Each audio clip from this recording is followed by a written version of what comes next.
Okay everyone, this is it, the last video of my Tullio lesson.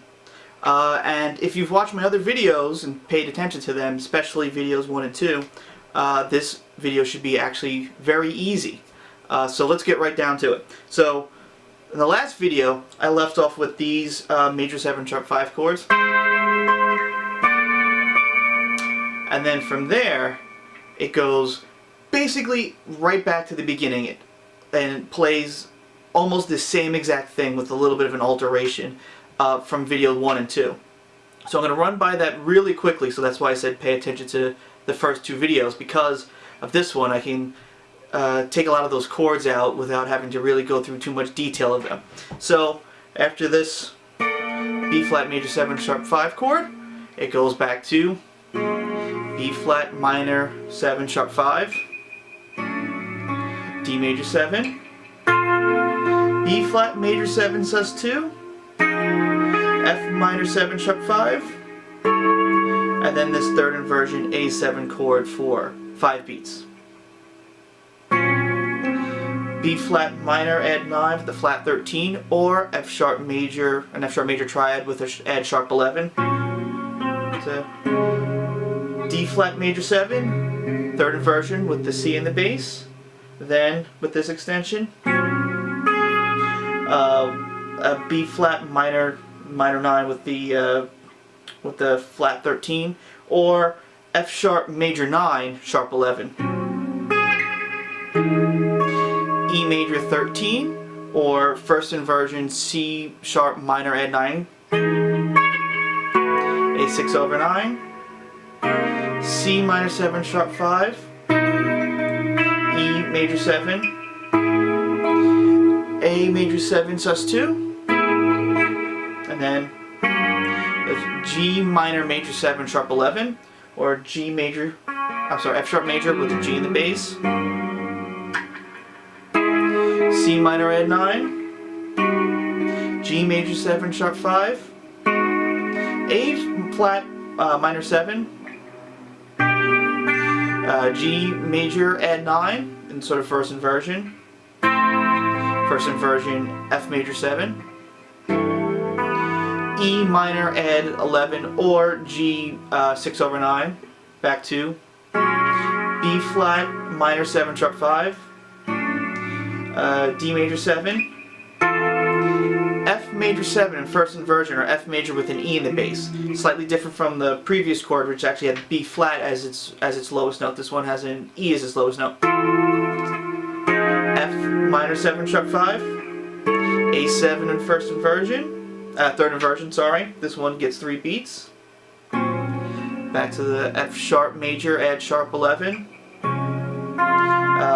D flat major 7 for a third inversion, B add 9, A major 6 over 9, or F sharp minor with an add 11, C minor 7 sharp 5, E major 7, E major with the sharp 11, or once again A flat minor with an add with a 9 and a flat 13, B major 7 third inversion with the B flat in the bass. Now this is where it deviates, because in the second video, at this point, Allan plays this G flat major, and then G flat minor, A major 7 sus 2, and then E minor 7 sharp 5. He skips all that. Right after this sequence, he breaths for a beat and a half, and he plays the same exact thing a half step up. So now instead of E, it's F. So F major with a sharp 11, third inversion, C major 7, and then plain old F major. You can treat this as F major and 9, but I'm pretty sure it's just a regular F.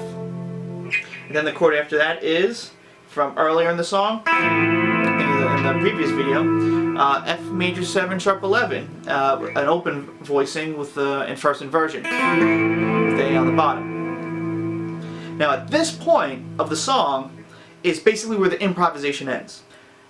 From this point on, the melody of the song gets played.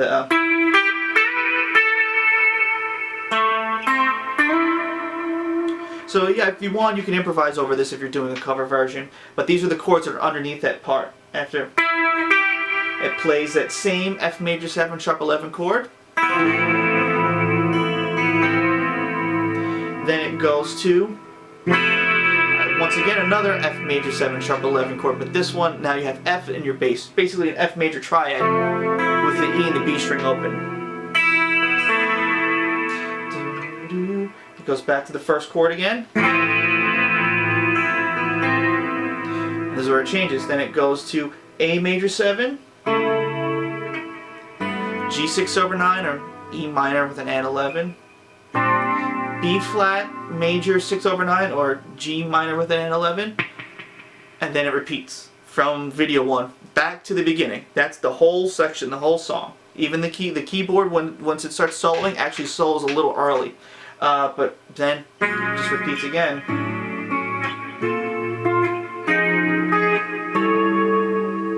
And that's it. And the only difference then, at the very, very end of the song, there's a do.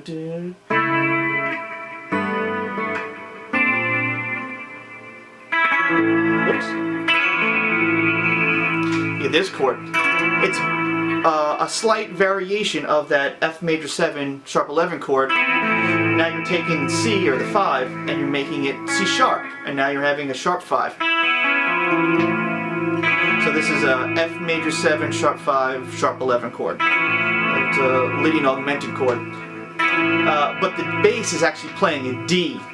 So if you want to think of it like that, as D being your root, it's a D minor major 13 chord. Both are members of D melodic minor. But this is the actual voicing, just with no D in it, being played by the bass. And that's it. That's the whole song.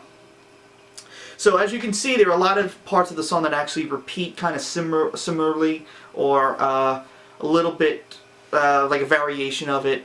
So it wasn't as daunting as I thought, and actually I would say improvising over it is a tad easier than learning the chords, because there are certain sections of the song where through a few chords you're basically playing the same key. You're not trying to traverse all the keys. The hardest part to improvise over is parts at the beginning, because all these are in different keys. At least that's how Allan treats them.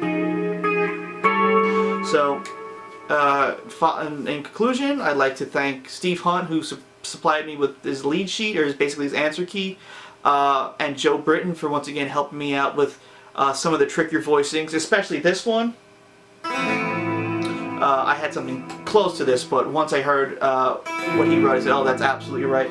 And I remember these 6 chords were also from him too. And yeah, that's it. So I hope you enjoyed that. I'll be doing more videos. This is not a vehicle for me to do a Patreon. I have a couple of jobs. This is just something that I do for fun, that I enjoy. So, you know, if you like these videos, like, subscribe, share them, do whatever you want with them. I'd like to see some covers made for some of these videos that I'm doing. And that's it. And if you've got any suggestions for any other songs that you might want to see, suggest them, write them in the comments. Chances are I probably already transcribed it, or if not, I might go back and do it. It might have been a song that I had put off because I didn't want to do. A lot of the syntax stuff I didn't do, like Sand or 5 to 10. But if someone really wants to do it and it's playable on guitar, I'll do it. So once again, thanks for joining me. Thanks for all the likes and the love, and I hope to see you soon.